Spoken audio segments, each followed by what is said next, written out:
In the 19th century, when Barcelona was still lit by gas lamps and there were barely any automobiles, one building was already rising toward the city's sky. Actually, I believe Gaudi did not conceive the Sagrada Familia as a different kind of church. Rather, he envisioned it as the synthesis of all churches, a place where all people could find their home. While the city was being engulfed in the smoke of the Industrial Revolution, the project that Antoni Gaudi took on in 1883 was heading in another direction. Instead, he thought, how can I help the crowds of people who will come here so that, by seeing this, they may be lifted toward God?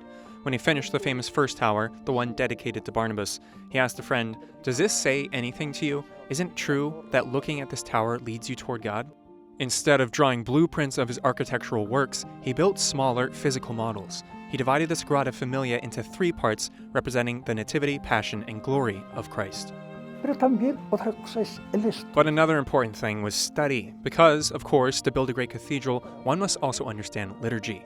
So he read the 12 volumes of the Liturgical Year by Dom Prosper Gueringer, a Benedictine monk who is one of the leading figures in the liturgical renewal of the Catholic Church in the last century. The construction of the Sagrada Familia was delayed because it never had state funding, and it relied instead on private donation and alms. Most importantly, Gaudi was convinced of one thing. My client, he used to say, referring to God, is in no hurry. Without this delay, Leo XIV would not have the opportunity he will now have during his upcoming trip to Spain to bless the tallest tower of the Basilica, the Tower of Jesus, which was only recently completed. I think this gesture, by the Pope, is beautiful, because if you think about it, it may seem a bit disproportionate, right? He's not coming to dedicate it because it already has been dedicated. He's not coming for its completion because it is still far from finished.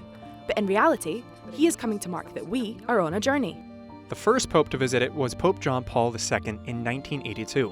Decades later, Pope Benedict XVI consecrated it as a minor basilica. It will now be Pope Leo XIV who blesses the tallest of the 18 towers, which tops off at just over 564 feet.